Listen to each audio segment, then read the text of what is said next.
이번에는 글로벌 특파원 리포트 시간입니다. 중국 현지의 생생한 분위기, 강현우 베이징 특파원과 알아보겠습니다. 자, 지금 중국은 국경절 연휴 기간이죠. 1일부터 7일까지 진행되는데 통상 이 연휴 기간, 그러니까 국경절 기간에는 유동성을 상당히 많이 풀었습니다. 그런데 지금은 조금 다른 움직임을 나타내고 있는데 시장 반응은 어떻습니까? 네, 중국은 지난 1일부터 오늘까지 7일간 국경절 연휴가 이어지고요. 증시는 월요일인 10일부터 다시 열립니다. 중국 금융당국은 통상 연휴를 앞두고 시중에 유동성을 공급하는 정책을 써왔습니다. 하지만 이번엔 규모가 좀 줄었습니다. 중국 중앙은행인 인민은행은 연휴 직전인 지난 금요일 공개시장 운영을 통해 시중에 1,840억 위안, 약 39조 원을 풀었습니다. 인민은행은 매일 7일과 14일 만기인 환매족본부 채권을 은행 등 적격 금융회사들로부터 사들이는 역-RP를 통해 시중의 유동성을 조절합니다. 인민은행은 일주일을 쉬는 춘제와 국경절 연휴가 시작하기 2주 전부터 민간자금 수요 확대에 대비해 현금을 공급합니다.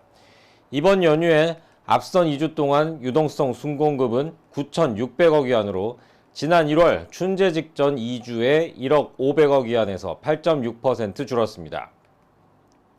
9월 셋째 주에 230억 위안 순공급에 그쳤다가 넷째 주에는 주간 기준 2020년 1월 이후 최대인 8,680억 위안으로 확대했습니다. 경기 침체에 맞설 부양책이 필요하다는 분석이 많지만 중국 금융당국은 다소 소극적으로 대응하고 있습니다. 인민은행은 9월 기준금리도 동결했고요. 7월과 8월에는 오히려 시중자금을 흡수했습니다. 시중자금이 실물투자처가 아닌 부동산이나 주식, 예금으로만 쏠리는 현상이 지속되고 있기 때문입니다. 위안화 가치가 떨어진다는 우려도 유동성 공급을 자제하는 이유로 꼽힙니다. 위안화가 많이 풀리면 달러 대비 가치가 떨어져서 이미 진행 중인 환율 상승, 다시 말하면 위안화 가치 하락을 부추길 수 있기 때문입니다. 위안화 가치는 지난달 월간 기준 역대 최대인 5.25% 떨어졌습니다. 올 들어 위안화 가치는 14% 하락했습니다. 실제로 중국 경제의 버팀목이라고 할 수 있는 수출도 부동산 시장만큼이나 좀 우울한 전망들이 이어지고 있지 않습니까? 올해 3분기의 첫 두 달인 7, 8월 중국의 수출은 작년 같은 기간보다 12.3% 늘었습니다. 중국의 분기별 수출 증가율은 작년 3분기 23.9%를 기록했지만 이후 계속 떨어지는 추세입니다. 올 2분기 12.8%에서 3분기는 더 떨어질 전망입니다. 월간으로는 증감률이 오르락내리락 했지만 분기별로 보면 하락세가 뚜렷합니다. 중국의 경제성장 모델은 내수의 부동산 개발 산업과 인프라 투자, 그리고 수출의 3대 축에 의존하는 형태였습니다. 부동산은 중국 국내 총생산의 30%를 차지합니다. 세계은행은 중국 GDP에서 수출의 비중을 20% 안팎으로 추산했습니다.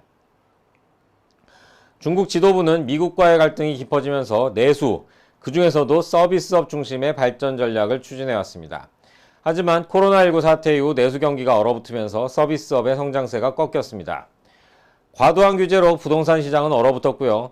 중앙과 지방정부는 재정 적자가 누적되는 가운데 방역 비용까지 급증하면서 인프라 투자 여력을 잃어가고 있습니다. 그나마 제 역할을 해오던 수출까지 동력이 떨어지면서 지도부가 큰 고민에 빠졌습니다. 왕서원 중국 상무부 차관은 해외 수요 감소가 중국 무역의 가장 큰 불확실성으로 부상했다고 말했습니다. 지난해 주요국이 코로나19 사태에서 회복하는 과정에서 늘렸던 수입 주문을 올해 확 줄이면서 중국의 수출 지표는 더 큰 타격을 입을 전망입니다. 인플레이션에 대응한 금리 인상으로 불황 조짐이 나타나는 것도 큰 부담입니다. 궈타이 쥐난증권은 중국의 월간 수출 증가율이 4분기 중에 마이너스를 나타낼 수 있다고 관측했습니다. 중국 국제금융공사는 4분기 수출 증가율을 8에서 10%로 예상했습니다. 중국의 9월 수출입 통계는 오는 14일 발표됩니다. 8월 수출 증가율은 7.1%로 7월에 18.0%에서 크게 떨어졌습니다. 노무라증권은 9월 예상 증가율을 상하이 봉쇄가 있었던 4월에 3.9% 이후 가장 낮은 6%로 제시했습니다. 지금까지 베이징에서 한국경제신문 강현우입니다.